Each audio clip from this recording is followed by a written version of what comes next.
Welcome to Unspoken Affairsy. Never thought the quiet life I had built would unravel the way it did. But looking back, maybe it was always bound to happen. My name isn't important, but my story. My story is one that still keeps me awake at night. It began the summer my husband Greg left for an extended work trip overseas. He promised it would only be a few weeks, maybe a month. But I knew deep down that his job always found a way to stretch time and distance. That was Greg, ambitious, determined, and always chasing the next opportunity. I loved him for it, but I also hated the empty spaces he left behind when he was gone. Our marriage was solid on the surface.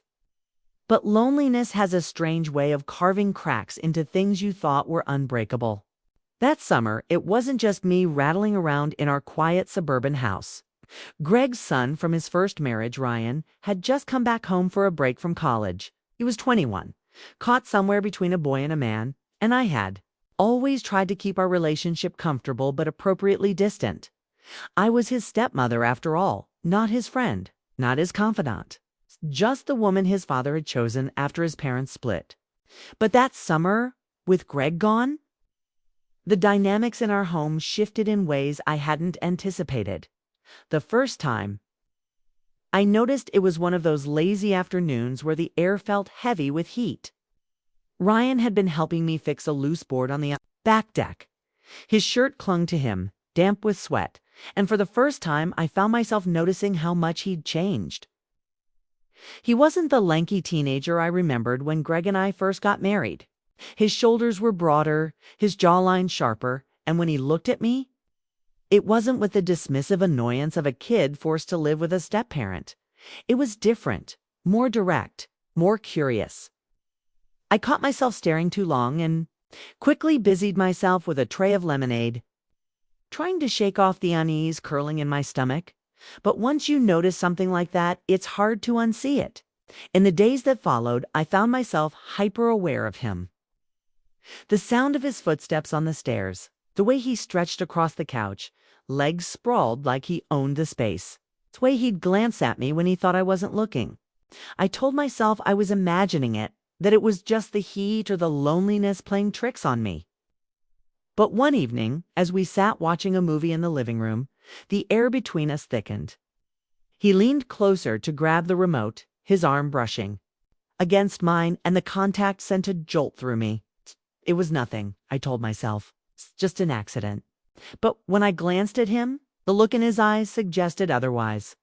I avoided him for a couple of days after that, burying myself in chores and long phone calls with Greg. But avoidance only makes things more obvious. That Friday night, a storm rolled in. Rain lashed against the windows, thunder shook the walls, and the power flickered out just as I was cleaning up dinner. I lit a few candles, and Ryan came into the kitchen, his face illuminated by the soft glow. "Guess it's just us now," he said, his voice lower than usual, almost teasing. Something about the way he said it made my chest tighten. We sat at the table playing cards by candlelight. And somewhere between laughter and silence, the distance we had carefully maintained began to crumble when he reached across the table to take my hand after I dropped a card. I should have pulled away. Every logical part of me screamed that this was wrong, that I was betraying Greg, betraying the role I had promised to uphold. But instead, I froze. His thumb brushed gently over my knuckles, and the warmth of his touch spread through me like wildfire. Neither of us spoke. The storm raged outside, but inside the silence was louder than anything I had ever heard.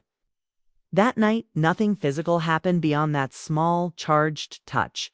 But it was enough to tip the balance. Enough to make it impossible to go back to the way things were. The days after were a blur of tension. We avoided being alone in the same room, but when we were, the air crackled with something unspoken. I would catch him watching me from across the kitchen, his gaze lingering too long. And sometimes late at night, I thought I heard him pause outside my bedroom door before walking away. One afternoon, as I was folding laundry, I found one of his t-shirts mixed in with Greg's clothes. I lifted it to shake it out, and the scent of his cologne clung to the fabric. It was a small thing, but it made my hands tremble. I told myself again and again that I needed to put an end to it. That I was the adult, the responsible one, and it was my duty to keep boundaries intact. But the truth was, I didn't want to. That was the most terrifying realization of all. The breaking point came one evening when I was getting ready to meet a friend for dinner. I had chosen a dress I hadn't worn in years, something that made me feel beautiful, something I thought Greg would have appreciated if he were there. But as I struggled with the zipper in front of the hallway mirror, Ryan appeared in the doorway. He leaned against the frame watching me, and for a moment neither of us spoke. Then he said, almost casually, "Do you need help with that?" My heart raced, but I nodded.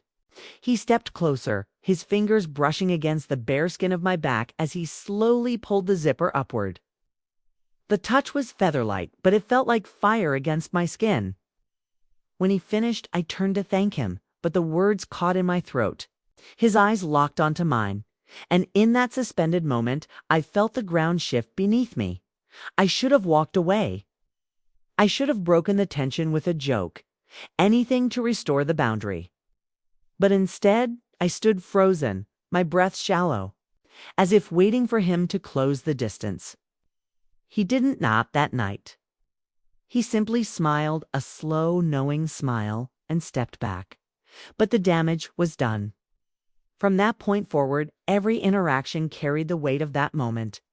The nights grew longer, the silences heavier, and the pull between us impossible to ignore.